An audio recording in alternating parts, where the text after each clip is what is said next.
When it comes to really brand new technology, you do though have to ask yourself, can we afford to fail? And if we're talking about setting up a new greenfield central DC, that's really the core of your supply chain, no, you cannot afford to fail. But we're running a project for a retail customer right now for micro-fulfillment for dark stores, and that customer runs hundreds of stores across the nation. Can we put automation and brand new automation into a handful of stores, 3 stores, maybe 5 stores? Yes, we can, right? And if they fail, yes, there is a risk. You're losing investment, but your business is going to continue to operate, and you very much have the chance to beat out all your competition. Hello, and welcome to Speaking of Supply Chain, where Miebach experts from around the world unpack the real stories, strategies, insights, and innovations shaping the future of supply chain. I'm your host, Ellen Wood. LogiMat has come to a close, and the supply chain and logistics industry is preparing for another week of bold announcements, impressive demonstrations, and big conversations about the future of operations with MODEX just around the corner. MODEX has become one of the largest stages for this innovation.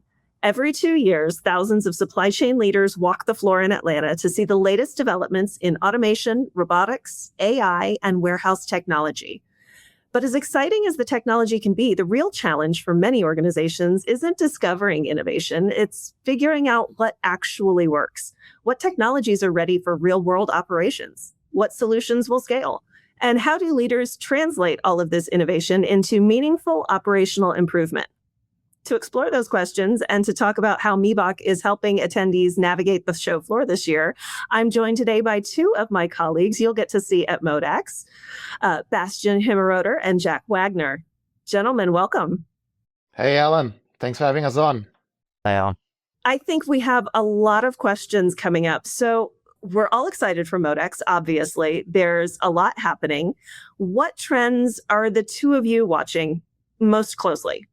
I think MODEX is a great opportunity for supply chain leaders because there's so many different vendors that are there. All of the big players in terms of automation are not just there, but also have demonstrations or live showings of their technologies.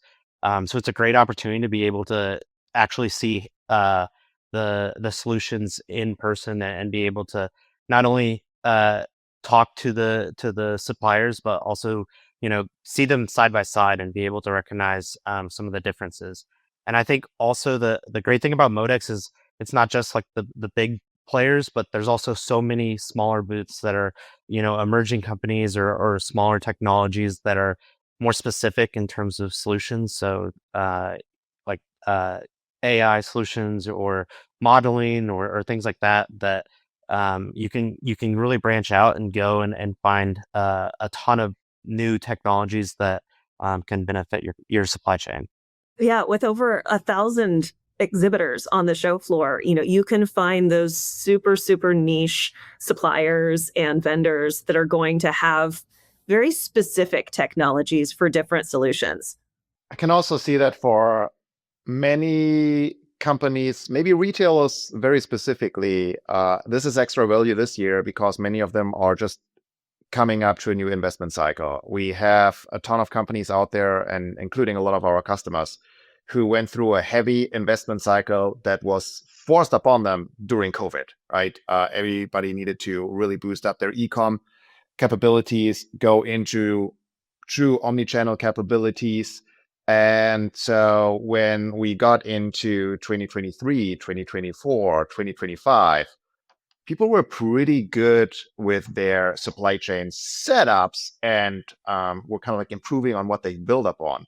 What we're seeing right now is the next investment cycle is coming up, and the next big expansions and the next big greenfields are now being designed. So while over the last year or 2, many people could have gone to ProMed and MODEX and just see what's around.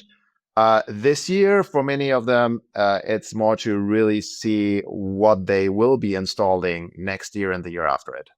That's an interesting point that after COVID, we had this explosion in e-commerce, and it was simply out of necessity that companies had to adopt a lot of these types of technologies. And now, as it's become a core part of their business with the e-commerce and dealing with returns, and I mean, it's just table stakes at this point. That's how logistics needs to happen. And it's interesting that you point out that this is the cycle that they're going to be in, and that this will be a big year. I hope you're right. Yeah, we're basically 5 years after this big wave. Yeah, so Yeah, and I think, like Bastian was saying, I think a lot of the, clients that we are working with now have a much more specific target when they're looking at technologies. I think before, we were doing a lot more of just showing what's out there, and kind of doing more concept design. And now I think a lot of the projects that we're doing are much more about that next step, and really coming in and having a specific solution that they're looking for, and wanting to get to those next steps in implementation. What trends are you personally watching most closely? when I went over the shop floor last year, what stood out to me is that there were so many new names, but a lot of them were really around three technologies. So we saw a lot of AutoStore style systems that all look very much the same, trying to really kind of like jump on the big success train of that technology. We saw the same with rack climbing robots, right? You couldn't even count how many rack climbing robots there were on the shop floor last year. And then the third one was pellet four-way shuttles. They all look very much the same, very similar, very much trying to really get into the market and gain market share on those on that technology. So this year, I'm really interested to see, are these players still there? Did they all make it through the year? Right? Did more additional players show up to further dilute kind of like the vendor scope over there, or does it somehow harmonize? So for me, like for these three technologies, which make up just a big share, right? The cube storage, the rack climbing ones, and then pellet four-way shuttles from an automation standpoint. How does that vendor setup look like this year? That's one of the topics that I'll closely be looking at. And do we see the next big thing that nobody has been expecting, right? Is there like an actual true invention this year, or is it more trying to enter the market that's already been invented? To Bastian's point, I think last year there was a lot of kind of, he was saying what the auto store kind of twins or similar solutions. And I think what I'm interested in seeing is the differentiators between these different vendors. I think we have another year that there's more use cases and more examples that they can kind of point to of these solutions. And I think that's interesting to me to see, where are they trying to fit themselves into the market, and if they're finding, trying to, I guess, attach themselves to one industry, or if they're trying to play kind of all across. So I think there's that kind of aspect that I'm interested in seeing. Yeah, I think specialization could be a way that these multiple players in each of these spaces find a way to differentiate themselves and still retain part of that market share through specialization by industry or industry vertical for their clients. So a lot of people walk around MODEX, and as you said, there's all of these moving parts. The technology is just amazing to be able to watch. It's inspiring. But when it comes to implementation, a lot of times they struggle with getting that project over the finish line. What are some of the most common pitfalls that you see when clients are trying to implement these large technological systems? I think one of the most common pitfalls that we see is, especially when you go to MODEX, all these different solutions, and like you see the mini auto store and the ASRS solutions and all the AGVs on the floor, and it's very easy to kind of get really excited about all these cool technologies that you can implement, and we see supply chain leaders in our projects that are, hey, we want AGVs, and they approach the problem a little bit differently than I think that we typically do with our projects. And what I mean by that is they're not starting with the problem. They're starting with, we want AGVs. So how do we get AGVs? But the real way to kind of make sure that these technologies are going to be beneficial and successful, and that there's going to be the right ROIs to start with the problem and define what do we need within our buildings that that these solutions can help us with, and then once you define, I think it's then looking at what are the kind of the key things we're trying to solve. Are we trying to densify our storage? Are we trying to is it purely to a better ROI, or is there safety concerns with the material that we're moving, things like that, that I think when you're looking at all these cool technologies, you can't forget the problem that you're trying to solve, and that needs to be the first thing that you define, or you're never really going to be able to get to that implementation phase, or you're going to struggle to get there because you're not starting in the right place. Yeah, I can really double down on what Jack said here, right? So if you go to a trade fair, you're basically going to just a fashion show, right? Just for technology, right? So this is not the real world.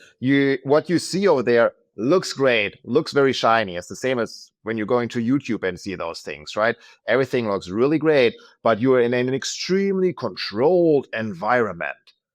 That's not the real world. So something that looks really awesome and performs really well on the shop floor may work really well for you, but it's not an automatism. Okay. Yeah, I can maybe just keep adding on to that like in a current projects that I'm working on, we've run through kind of that cycle of the initial phase, or the initial start was, hey, we want to automate because almost for automation, and we've had to work with the client to kind of start back and start fresh, and the answer still can be automation, but how we get there really changes. There's so many different AGVs and different AMR styles and things that it's important to again to not do the solution in the wrong order, to be able to get to the right automation or right technology for your specific issue. Yeah, when I was talking about this about Logimat with our colleague Sasha in Germany, he called it technology tourism, and I really liked that. That when you're going to these trade shows, a fashion show, technology tourism, whatever word you use to describe it, it's the flashing lights, it's the advertising. It's meant to distract but attract you. And if you're distracted from the reason that you're there in the first place, the reason you're considering these things, then you can get really caught up in the excitement and the flashiness of these solutions. They are very, very interesting. But Bastian, to your point, this is not reality. The show floor is not the environment where this will be implemented. And it does give one a false sense of just being the right solution simply because it is working smoothly right in front of you on the show floor. So that's an interesting perspective. So how would you balance all of that exciting new technology with those real world complexities of operations?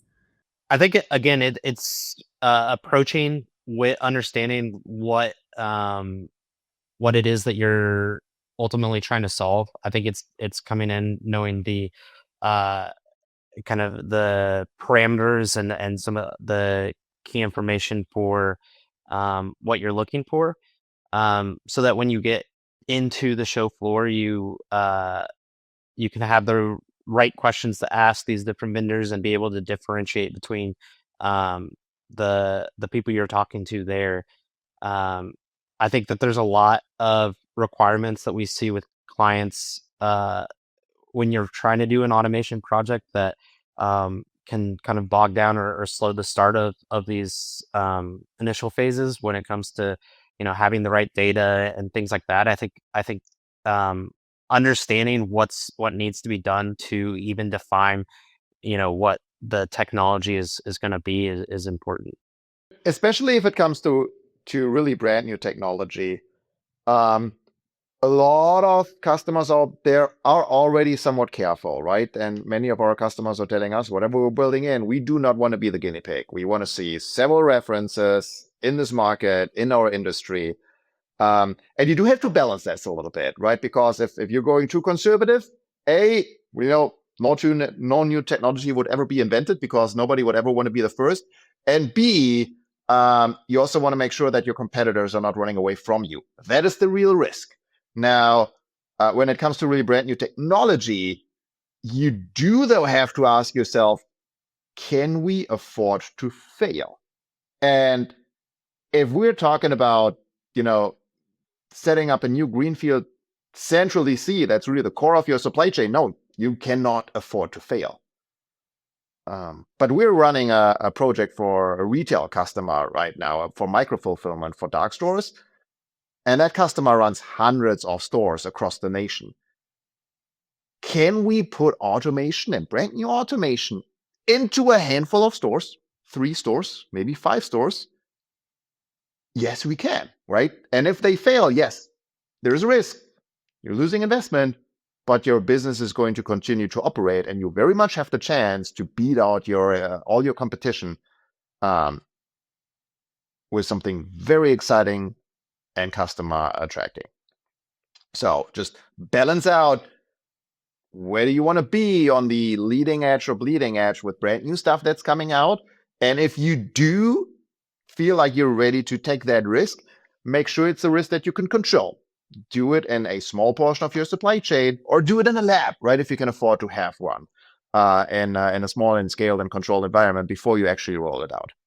Yeah, I've noticed that phased rollouts have become much more popular when it comes to these types of implementations, just because of that risk of continuity within the business, and having a small test environment to be able to run that and verify and get proof of concept prior to a full scale implementation. Yeah, and a lot of these test lab environments, customers actually buy the shop floor technology, right? So if you see something that you like, you could literally ask the people if they're willing to sell that specific model after the show is over to them, because chances are they want to show something different next year and have no more use for it, and you get it for a penny on the dollar. So that is a real possibility, and many people are actually doing that. So we've established that the show floor can be overwhelming and flashy and exciting. What advice would you give someone who is trying to get the most value for their time at the event? The first thing is just having a plan when going to a show like MODEX. When you are going to these large convention centers full of thousands of vendors, it's important to know where you need to go, who you need to talk to, and what are the key questions that you are going to ask these different vendors. We at Miebach offer a concierge service for our different clients, where we will do a lot of that pre-work for you. So we will help you define the problem that you're trying to solve, and then pre-select vendors that will take you to and set up a conversation with them prior to the show, so that they know you're coming, you're walking with us, and cut out a lot of the noise and a lot of the wandering around on the show floor, and get you directly to the vendor that you need to speak with. And it really is something that we've done now a couple years in a row, and helped a lot of our clients to be able to really efficiently and effectively go to these shows and get the answers that they need, and talk to the vendors that they need to talk to, and lead to successful projects and successful implementations. I love the concierge service that we have at these trade shows, because it is such a compacted version of what it is that we do every day anyway. We're a consultancy, we're advisors. And so when we approach a trade show environment, this is just like a mini Miebach experience, where we'll start with your business requirements, and then we select the vendors that are the best fit for what it is that you're trying to do, and then enable those conversations so that, you're not getting bored by the same sales pitch that every other person in line at this booth has gotten all day. You're able to elevate that conversation that much faster because it is very targeted. It is very specific to exactly what you're trying to achieve. And it just allows us to be able to demonstrate that in real time on the floor because everybody's there. Everybody's already there. We don't have to do a long RFP process. We don't have to have multiple vendors come in and give demonstrations. It just happens all right there while you're on the show floor. So it's really exciting for us. But I think it's also a really exciting and interesting way for our clients or our prospects or anybody else who would like to, have this service from Miebach, participate in it at MODEX. I think just also to add, like some of the real experiences of the concierge, because we've had a variety of clients and what they're looking for. So it's not, I think we've had experience where a client came in and they had one technology that they really wanted to look at. And so we said, okay, we're going to take you to these 3 different vendors that offer that particular solution.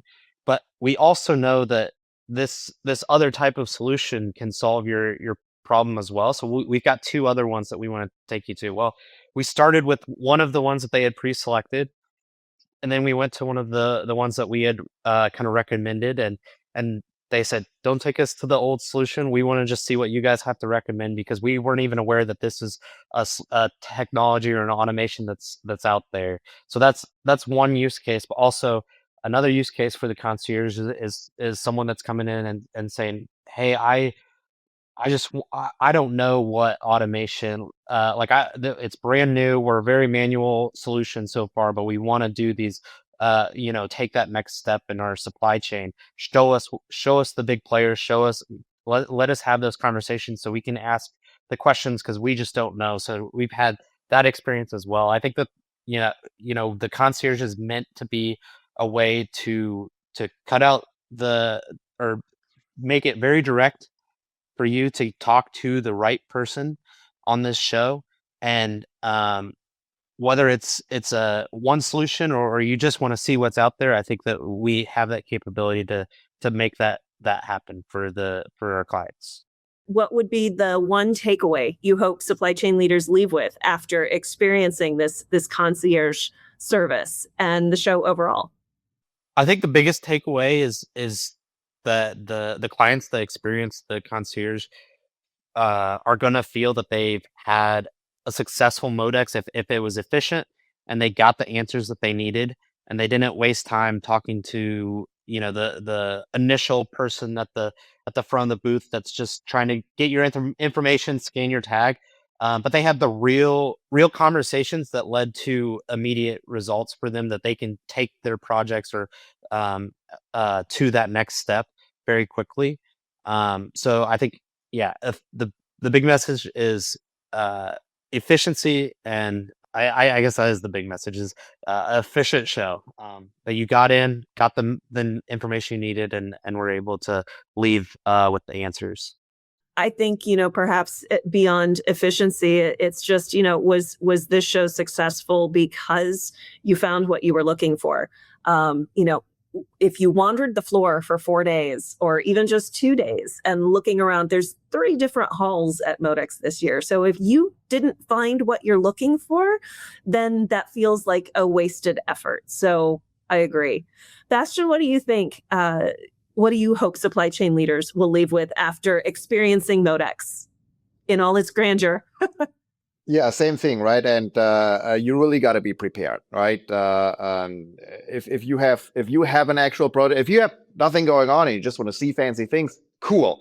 But you can just as well do this on YouTube, right? But if you have projects coming up, if you have investment decisions that you need to be doing, you need to have a plan. You'll be X times more efficient if you approach it and you are prepared, and the people that you are talking with know that you are coming. They will be waiting there for you and they know which topics you have in mind.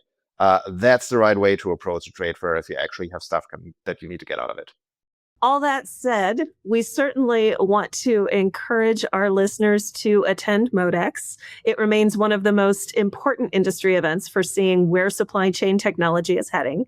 But as we just heard, the real value of an event like this isn't just discovering the newest and latest and greatest technology. It's understanding how that technology fits into the broader operational landscape. It's about separating promising concepts from proven solutions. It's about understanding where automation, software, and robotics can truly deliver value. And it's about translating innovation into supply chains that actually perform in the real world. So if you're attending MODEX this year, we encourage you to include Miebach on your agenda. Our team is available throughout the show to help attendees interpret what they're seeing on the floor, connecting emerging technologies with real operational strategies. And you can learn more about the event at modexshow.com. If you would like to connect with our team, including Jack, who is heading up the concierge service ahead of the show, feel free to reach out and schedule time with us during that week. And thanks again for listening to Speaking of Supply Chain.